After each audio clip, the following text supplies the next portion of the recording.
Hey guys, welcome back to the channel. ಮೊದಲನೇದಾಗಿ ನಾಳೆಯ smack down ಬಗ್ಗೆ ಮಾತಾಡೋದಾದ್ರೆ, ನಾಳೆ ಸ್ಮ್ಯಾಕ್ ಡೌನ್ ನಿಮಗೆ ಬೆಳಿಗ್ಗೆ 5 ನೋಡೋದಕ್ಕೆ ಸಿಗೋದಿಲ್ಲ, ಬದಲಿಗೆ ಮಧ್ಯರಾತ್ರಿ ನೋಡೋದಕ್ಕೆ ಸಿಗುತ್ತೆ. ಎಸ್ ಗೈಸ್, ಇನ್ ಮುಂದೆ ಬರುವಂತಹ ಅಂದ್ರೆ ಈ ತಿಂಗಳು ಬರುವಂತಹ ಮಂಡೇ ನೈಟ್ರು ಹಾಗೆ ಸ್ಮ್ಯಾಕ್ ಡೌನ್ ನ ಟೈಮಿಂಗ್ಸು ಸಿಕ್ಕಾಪಟ್ಟೆ ಚೇಂಜ್ ಆಗಲಿದೆ.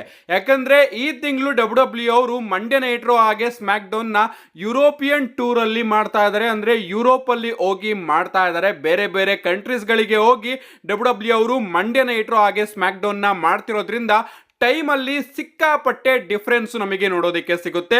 ಸೊ ಯಾವ ರೀತಿ ನಾವು ಪ್ರೀಮಿಯಂ ಲೈವ್ ಇವೆಂಟ್ಸ್ ಗಳನ್ನ ಮಧ್ಯರಾತ್ರಿ ಎಲ್ಲ ಎದ್ದು ನೋಡ್ತಾ ಇದ್ವೋ, ಅದೇ ರೀತಿ ಸ್ಮ್ಯಾಕ್ ಡೌನ್ ಹಾಗೆ ಮಂಡೇ ನೈಟ್ ರೋನು ಕೂಡ ಈ ತಿಂಗಳು ಮಧ್ಯರಾತ್ರಿ ನೋಡಬೇಕಾಗುತ್ತೆ. ಸೊ ಅದಕ್ಕೋಸ್ಕರ ನಾಳೆಯ ಸ್ಮ್ಯಾಕ್ ಡೌನ್ ಕೂಡ ನಮಗೆ ಮಧ್ಯರಾತ್ರಿನೇ ನೋಡೋದಕ್ಕೆ ಸಿಗುತ್ತೆ.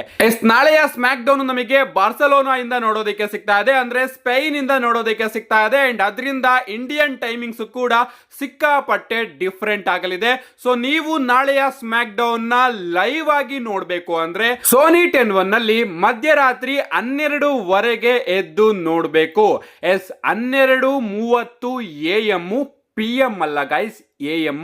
ಸೊ ನೀವೇನಾದ್ರೂ ಇವತ್ತು ಮಧ್ಯರಾತ್ರಿ 12 ಎದ್ದು ಸೋನಿ 10 ಹಾಕಿದ್ರೆ ಸ್ಮ್ಯಾಕ್ ಡೌನ್ ಲೈವ್ ಆಗಿ ಬರ್ತಾ ಇರುತ್ತೆ.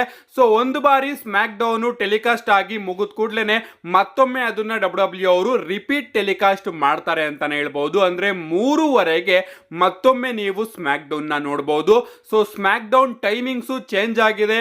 ಯುರೋಪಿಯನ್ ಟೂರ್ ನ ಡಬ್ಲ್ಯೂ ಅವರು ನಡೆಸ್ತಿರೋದ್ರಿಂದ ನಾಳೆಯ ಸ್ಮ್ಯಾಕ್ ಡೌನ್ ನಮಗೆ ಮಧ್ಯರಾತ್ರಿ 12 ನೋಡೋದಿಕ್ಕೆ ಸಿಗುತ್ತೆ. ಸೊ ಯಾರು ಕೂಡ ಮಿಸ್ ಮಾಡ್ಕೋಬೇಡಿ. ಅದಕ್ಕೋಸ್ಕರ ನಾನು ಟೈಮ್ ನ ಒತ್ತಿ ಹೇಳ್ತಾ ಇದ್ದೀನಿ. ಬಾರ್ಸಲೋನಾ ಇಂದ ನೋಡೋದಿಕ್ಕೆ ಸಿಗ್ತಾ ಇದೆ, ಅದರಿಂದ ಟೈಮ್ ಚೇಂಜ್ ಆಗ್ತಾ ಇದೆ. ಅಂಡ್ ಇದನ್ ಬಿಟ್ರೆ ನಾಳೆಯ ಸ್ಮ್ಯಾಕ್ ಡೌನ್ಗೂ ಕೂಡ ಡಬ್ಲ್ಯೂ ಅವರು ಇಂಟ್ರೆಸ್ಟಿಂಗ್ ವಿಚಾರಗಳನ್ನ ಅಫಿಷಿಯಲ್ ಆಗಿ ಅನೌನ್ಸ್ ಮಾಡಿದ್ದಾರೆ.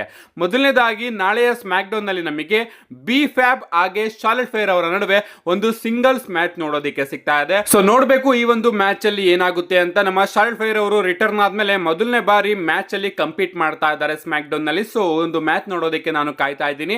ಇದಾದ್ಮೇಲೆ ನಮಗೆ ಕಾರ್ಮೆಲೋ ಹಾಗೆ ರ್ಯಾಂಡಿ ಆರ್ಟನ್ ಅವರ ನಡುವೆ ಕೂಡ ಒಂದು ಸಿಂಗಲ್ಸ್ ಮ್ಯಾಚ್ ನೋಡೋದಕ್ಕೆ ಸಿಗ್ತಾ ಇದೆ. ಇದಾದ್ಮೇಲೆ ನಮಗೆ ಡಬ್ಲ್ಯೂ ಟ್ಯಾಗ್ ಟೀಮ್ ಚಾಂಪಿಯನ್ಶಿಪ್ ಗೆ DIY ವರ್ಸಸ್ ಸ್ಟ್ರೀಟ್ ಪ್ರಾಫಿಟ್ ಅವರ ನಡುವೆ ಕೂಡ ಒಂದು ಟ್ಯಾಗ್ ಟೀಮ್ ಮ್ಯಾಚ್ ನ ಡಬ್ಲ್ಯೂ ಅವರು ಅಫಿಷಿಯಲ್ ಆಗಿ ಕನ್ಫರ್ಮ್ ಮಾಡಿದ್ದಾರೆ. ಸೊ ಐ ಥಿಂಕ್ ಇಲ್ಲಿಂದ ರಸಲ್ ಮೇನಿಯಾಗೆ ಡಬ್ಲ್ಯೂ ಅವರು ಒಂದು ಮಲ್ಟಿ-ಪರ್ಸನ್ ಟ್ಯಾಗ್ ಟೀಮ್ ಮ್ಯಾಚ್ ನ ಕನ್ಫರ್ಮ್ ಮಾಡ್ತಾರೆ ಅನ್ಕೋತೀನಿ. ಈ ಒಂದು ಮ್ಯಾಚ್ ಅಲ್ಲೂ ಕೂಡ ಉಳಿದಂತಹ ಟೀಮ್ ಬಂದು ಇಂಟರ್ಫೈರ್ ಮಾಡುತ್ತೆ, ಒಂದು ಬ್ರಾಲ್ ನೋಡೋದಕ್ಕೆ ಸಿಗುತ್ತೆ. ಅಂಡ್ ಅದಾದ್ಮೇಲೆ ನಮ್ಮ ನಿಕ್ ಕಾರ್ಡಿಸ್ ಅವರು ಎಲ್ಲದನ್ನು ಕೂಡ ಬೋಲ್ಡ್ ಮೇಲೆ ಬರ್ಕೊಂಡು ಡಿಸ್ಕಷನ್ ನ ಮಾಡಿ ರಸಲ್ ಮೇನಿಯಾಗೆ ಮ್ಯಾಚ್ ನ ಸೆಟ್ ಮಾಡ್ತಾರೆ ಅನ್ಕೋತೀನಿ. ಇದಾದ್ಮೇಲೆ ನಮಗೆ ನಾಳೆ ಸ್ಮ್ಯಾಕ್ ಡೌನ್ ನಲ್ಲಿ LA ನೈಟ್ ಅವರ United state championship open challenge ಕೂಡ ನೋಡೋದಕ್ಕೆ ಸಿಗ್ತಾ ಇದೆ. LA ನೈಟ್ ಅವರು ಚಾಂಪಿಯನ್ಶಿಪ್ ನ ಗೆದ್ದ ಕೂಡಲೇ ಓಪನ್ ಚಾಲೆಂಜ್ ನ ಅಫಿಷಿಯಲ್ ಆಗಿ ಇಡ್ತಾ ಇದ್ದಾರೆ ನಾಳೆ ಸ್ಮ್ಯಾಕ್ ಡೌನ್ ನಲ್ಲಿ. ಇದಾದ್ಮೇಲೆ ನಮಗೆ ಮಿಸ್ ಟಿವಿಯಲ್ಲಿ ಸ್ಪೆಷಲ್ ಗೆಸ್ಟ್ ಆಗಿ ಅಮೆರಿಕನ್ ನೈಟ್ ಮೇರ್ ಕೋಡಿ ರೋಡ್ಸ್ ಅವರು ನೋಡೋದಕ್ಕೆ ಸಿಗ್ತಾ ಇದ್ದಾರೆ. ನೋಡ್ಬೇಕು ಇಲ್ಲಿ ನಮ್ಮ ಮಿಸ್ ಅವರು ಕೋಡಿ ರೋಡ್ಸ್ ಅವರಿಗೆ ಯಾವ ರೀತಿ ಪ್ರಶ್ನೆಗಳನ್ನ ಕೇಳ್ತಾರೆ ಅಂತ. ಅಂಡ್ ಈ ಒಂದು ಸೆಗ್ಮೆಂಟ್ ಕೂಡ ಸಿಕ್ಕಾಪಟ್ಟೆ ಇಂಟ್ರೆಸ್ಟಿಂಗ್ ಆಗಿರುತ್ತೆ.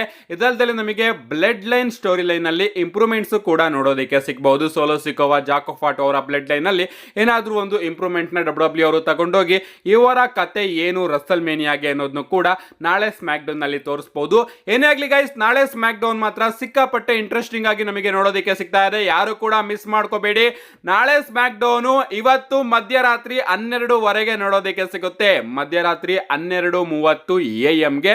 ಸೊ ನಾನು ಕೂಡ ನೋಡಿ ಬೇಗನೆ ವಿಡಿಯೋ ಮಾಡಿ ಅಪ್ಲೋಡ್ ಮಾಡ್ತೀನಿ. ಅದಕ್ಕೋಸ್ಕರ ಚಾನೆಲ್ ನ ಸಬ್ಸ್ಕ್ರೈಬ್ ಮಾಡ್ಕೊಳ್ಳಿ ಅಂತ ಹೇಳ್ತಾ see you guys in my next video.